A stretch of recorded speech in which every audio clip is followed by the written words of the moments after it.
Bapak Ibu yang terkasih dalam Tuhan Yesus Kristus, kita akan bersama masuk dalam pemberitaan firman Tuhan. Mari kita persiapkan hati dan pikiran kita untuk mendengar dan merenungkan firman Tuhan.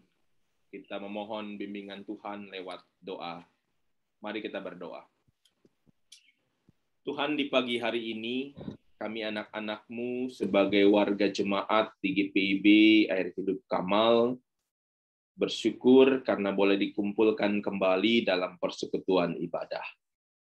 Kami semua berterima kasih untuk berkat Tuhan bagi kami, dan biarlah dalam rasa syukur dan sukacita kami yang Tuhan sudah anugerahkan ini, kami kembali boleh merasakan kehadiran Tuhan dalam persekutuan kami melalui firman yang akan kami baca dan renungkan bersama-sama.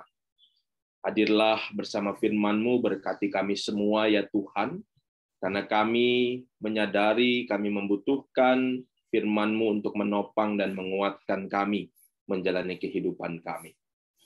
Dalam nama Tuhan Yesus Kristus yang adalah firman yang hidup, kami berdoa. Amin. Bapak Ibu yang terkasih, mari kita membaca bagian Alkitab di dalam Kisah Para Rasul, pasal yang kelima, ayat 12 sampai ayat 16. Bacaan Alkitab sebagai dasar renungan kita pada ibadah minggu ini dari Kisah Para Rasul pasal 5 ayat 12 sampai 16 yang menyatakan. Dan oleh rasul-rasul diadakan banyak tanda dan mukjizat di antara orang banyak. Semua orang percaya selalu berkumpul di serambi Salomo dalam persekutuan yang erat. Orang-orang lain tidak ada yang berani menggabungkan diri kepada mereka. Namun mereka sangat dihormati orang banyak. Dan makin lama makin bertambahlah jumlah orang yang percaya kepada Tuhan, baik laki-laki maupun perempuan. Bahkan mereka membawa orang-orang sakit keluar ke jalan raya dan membaringkannya di atas balai-balai dan tilam, supaya apabila Petrus lewat, setidak-tidaknya bayangannya mengenai salah seorang dari mereka.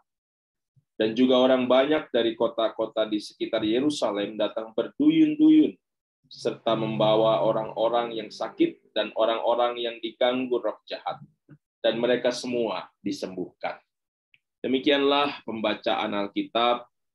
Yang berbahagia adalah setiap kita yang memelihara firman Tuhan dalam setiap langkah hidup kita. Terpujilah Yesus Kristus. Haleluya. Haleluya. Haleluya, haleluya.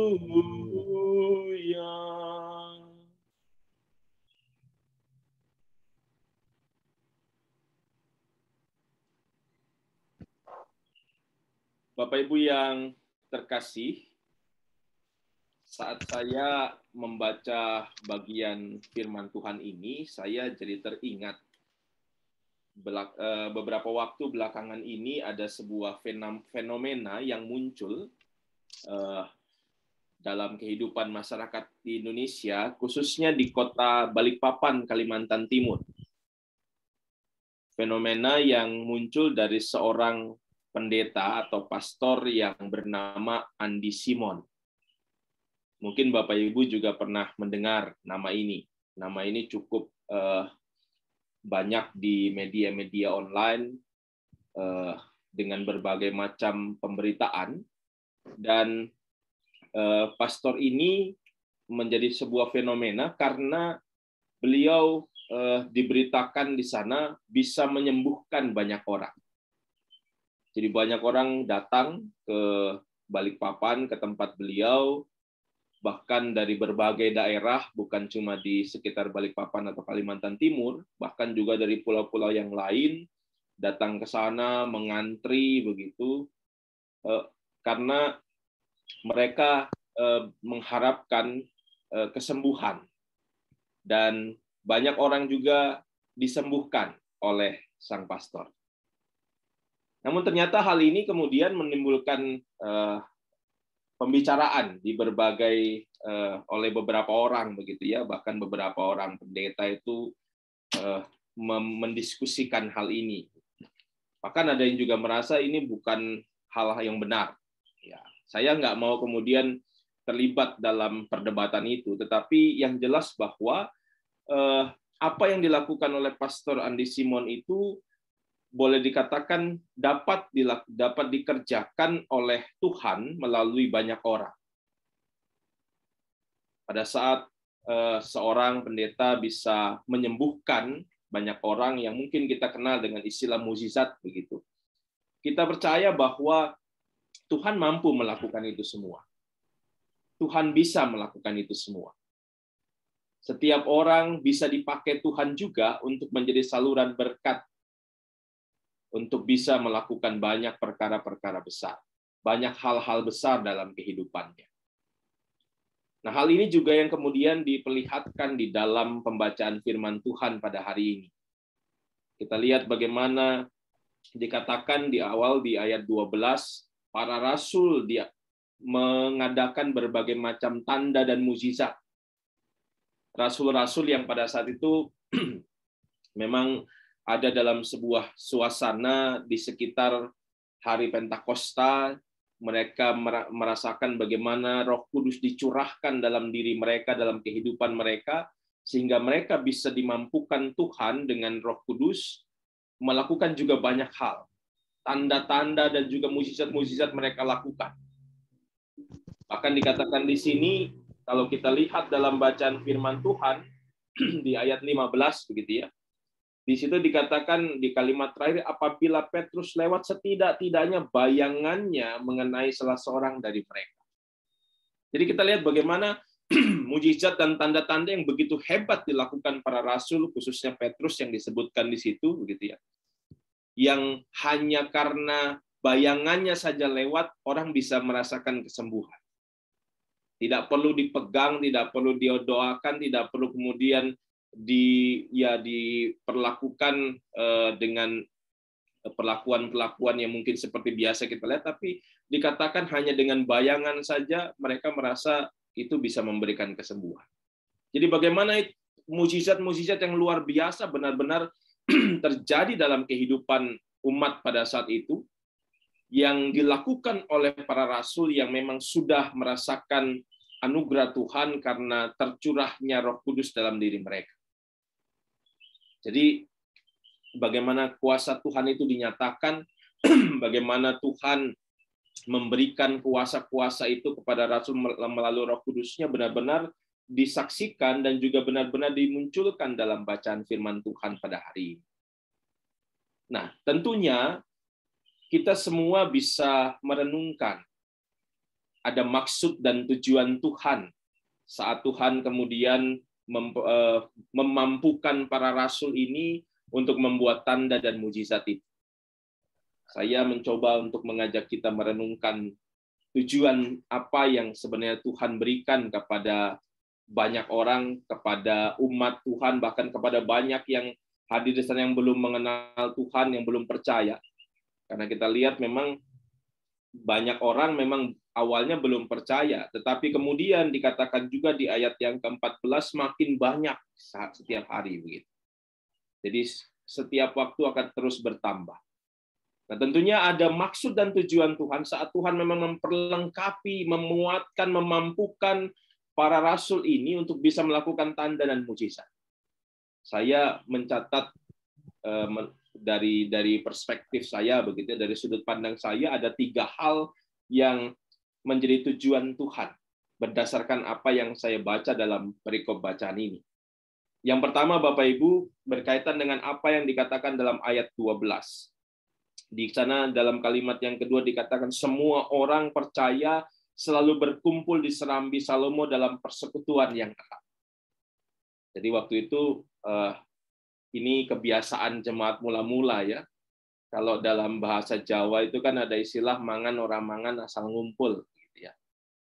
Tapi ada juga yang kemudian memplesetkan, kalau di daerah yang lain katanya kumpul orang kumpul yang penting mangan. Jadi yang penting makan-makannya bukan ngumpulnya. Tapi waktu itu kita lihat bagaimana kehidupan jemaat mula-mula digambarkan sebagai sebuah kehidupan di mana banyak orang, di mana umat Tuhan saat itu senang untuk berkumpul bersama-sama. Mereka berkumpul bersama-sama, kalau kita baca juga dalam perikop sebelumnya tentang cara hidup jemaat begitu, kita bisa menemukan mereka berkumpul, mereka berdoa, mereka saling menopang, saling mendukung, mereka saling juga membantu. Artinya kehidupan itu yang digambarkan bagaimana mereka kemudian disimpulkan dalam kalimat persekutuan yang erat itu.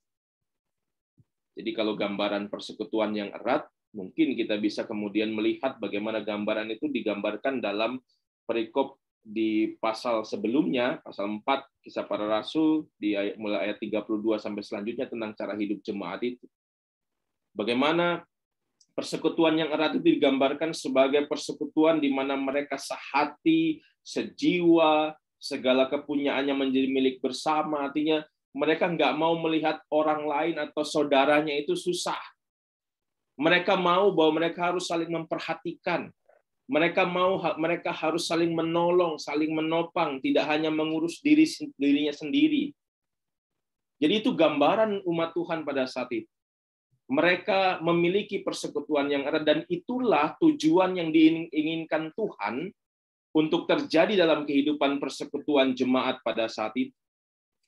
Jadi tanda dan mujizat yang memang diizinkan Tuhan terjadi melalui para rasul itu semakin menguatkan iman umat Tuhan.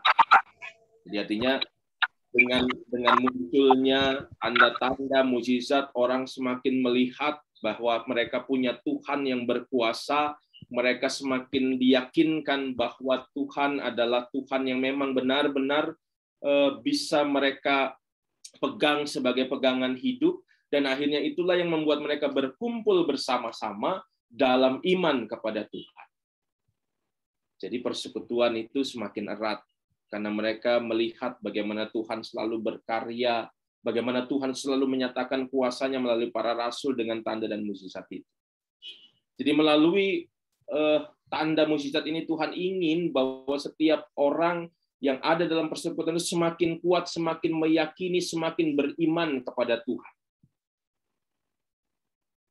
Jadi kalau kita hari ini mungkin juga melihat dalam kehidupan kita begitu banyak tanda-tanda yang diberikan Tuhan, artinya bahwa itu yang harusnya mendorong kita memiliki persekutuan yang juga erat. Persekutuan yang digambarkan, persekutuan yang saling menopang, saling mendukung tadi. Nah, yang kedua, kuasa tanda-tanda dan juga mukjizat itu memberikan sebuah posisi kepada umat Tuhan menjadi posisi yang terhormat atau dihormati banyak orang. Kita lihat di dalam ayat yang ke-13. Di situ dikatakan banyak orang menghormati mereka. Nah, ini menjadi sebuah hal yang penting karena dengan adanya kuasa dan kemudian tanda-tanda mukjizat itu, orang-orang yang sebelumnya nggak percaya sama Tuhan. Karena kita tahu banyak orang masih meragukan Yesus pada saat itu. Bahkan banyak orang tidak percaya kepada Tuhan Yesus, merasa bahwa Yesus itu orang biasa. Menjadi orang-orang yang kemudian melihat, menyadari bahwa benar-benar Yesus adalah Tuhan dan Juru Selamat. Karena Yesus kemudian menyatakan kuasanya melalui para rasul itu. Sehingga akhirnya persekutuan umat Tuhan waktu itu, orang-orang yang tadinya, orang-orang Kristen yang tadinya dihina, direndahkan, orang-orang yang tidak dianggap, kemudian menjadi orang-orang yang dihormati oleh banyak orang saat itu. Jadi munculnya tanda-tanda ini membuat banyak orang kemudian merasa bahwa oh, ada Yesus benar-benar Tuhan yang mempunyai kuasa yang begitu besar sehingga banyak orang kemudian menghormati umat Tuhan yang ada pada saat itu.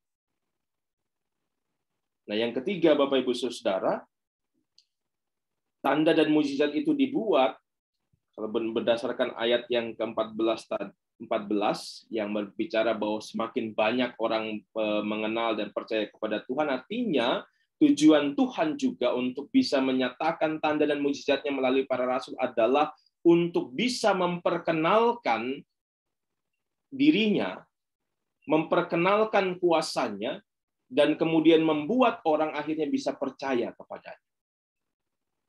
Jadi artinya Bapak Ibu Saudara, kuasa Tuhan itu kemudian meyakinkan banyak orang, karena orang itu kan seringkali kan seperti itu ya. Seringkali kita nggak bisa seperti kita menjadi seperti Thomas begitu, nggak percaya kalau nggak melihat. Sulit untuk kita kemudian percaya kalau kita nggak melihat. Memang zaman sekarang ini juga penting, karena kadang-kadang kita nggak bisa mudah percaya, apalagi dengan informasi-informasi dunia teknologi ini, dunia media yang kadang-kadang memang nggak bisa membuat kita langsung bisa percaya, sehingga setiap berita-berita yang kita dengar harus kita saring. Setiap berita-berita yang kita dengar harus benar-benar kita pelajari, sehingga tidak mudah kemudian kita percaya. Tapi kalau kemudian dimunculkan sebuah tanda, mukjizat, tentunya kita akan menjadi orang-orang yang lebih mudah percaya. Sama seperti banyak orang waktu itu. Orang-orang yang tadinya nggak percaya, orang-orang yang tadinya mungkin meragukan Yesus, orang-orang yang mungkin bahkan kemudian memusuhi, menjadi orang-orang yang kemudian percaya, mengenal, dan beriman kepada Tuhan. Ya, salah satu contohnya kita tahu, ada seorang bernama Saulus yang kemudian menjadi Paulus, sosok yang awalnya sangat membenci orang-orang Kristen. Tapi akhirnya menjadi orang yang begitu mencintai Tuhan Yesus dan berkarya besar buat kehidupan umat Tuhan, buat Tuhan Yesus pada saat itu. Jadi Bapak Ibu Saudara, 3 pesan inilah yang saya imani menjadi sebuah 3 pesan yang diberikan Tuhan kepada umat di masa itu. Demikian juga kepada kita semua pada hari ini. Saya percaya bahwa setiap hari dalam kehidupan kita, kita merasakan, melihat tanda-tanda dan mukjizat itu. Bukan hanya melalui tanda-tanda yang mungkin seringkali kita anggap sebagai mukjizat, karena kadang-kadang kalau kita bicara mukjizat hanya sebatas orang lumpuh berjalan, orang sakit sembuh. Tapi setiap hari kita harus imani sebagai mukjizat dan tanda-tanda dari Tuhan. Kita bisa bangun, kita bisa merasakan hari baru, itu ada, merasakan juga nafas kehidupan, itu adalah tanda dan mukjizat yang Tuhan nyatakan buat kita. Artinya kalau kemudian hari ini kita juga diingatkan bahwa tanda-tanda dan mukjizat dari Tuhan itu terus terjadi dalam diri kita, dalam kehidupan keluarga kita, bahkan dalam kehidupan gereja Tuhan ini. Karena kadang-kadang Bapak Ibu ada orang-orang yang masih mengatakan, oh gereja ini GPIB nggak ada mukjizatnya karena nggak punya Roh Kudus kan. Saya selalu katakan kepada Bapak Ibu, pertumbuhan gereja ini sampai saat ini bisa berjalan semua karena mukjizat dari Tuhan. Jadi artinya semua tanda dan mukjizat itu tetap terjadi dalam kehidupan kita. Artinya semua itu dipakai Tuhan untuk kembali juga meyakinkan kita bahwa kita ini punya Tuhan yang berkuasa. Kita ini punya Tuhan Yesus yang benar-benar punya kekuatan, punya kasih yang luar biasa kepada kita. Sehingga membuat kita harusnya semakin beriman dan terus beriman dalam menjalani kehidupan. Meskipun susah, meskipun bergumul, meskipun ada penderitaan, meskipun mungkin hari-hari belakangan kita terus merasakan mungkin ada yang harus kehilangan pekerjaan, mungkin juga ada yang harus kemudian dikurangi gajinya, mungkin juga harus sulit untuk mendapatkan kebutuhan-kebutuhannya, tapi percayalah bahwa Tuhan tidak pernah meninggalkan kita semua. Tuhan tahu kebutuhan-kebutuhan kita. Tuhan yang akan terus menjamin kebutuhan-kebutuhan kita kalau kita tetap mau juga tetap berserah kepada Dia. Hari ini kita diingatkan kembali, Tuhan punya kuasa yang besar. Oleh karena itu, buat kita yang sudah percaya, teruslah beriman, tetaplah beriman kepada Tuhan, dan juga teruslah kita semakin dekat kepada Tuhan. Nah, bagi orang-orang yang mungkin belum beriman kepada Tuhan, mereka akan bisa mengenal Tuhan. Dan akhirnya, kalau Tuhan berkenan, mereka akan menjadi orang-orang yang percaya kepada Tuhan. Jadi kita bersyukur kalau sampai hari ini, Tuhan masih menyatakan tanda-tanda dan mukjizat bagi kita semua, bagi dunia ini. Sehingga itu terus meyakinkan kita, menguatkan kita, untuk bisa terus menjalani hari-hari kita, menjalani kehidupan kita, meskipun ada tantangan, meskipun ada penderitaan, meskipun ada pergumulan yang harus kita hadapi. Tapi kita percaya, kita juga diingatkan. Kesusahan apapun, seberat apapun, sebanyak apapun yang kita alami, tidak bisa menandingi besarnya kuasa dan kasih Tuhan bagi kita semua. Marilah tetap percaya, marilah tetap beriman, dan marilah tetap berserah diri kepada Tuhan dalam setiap langkah kehidupan kita semua. Tuhan memberkati kita. Amin.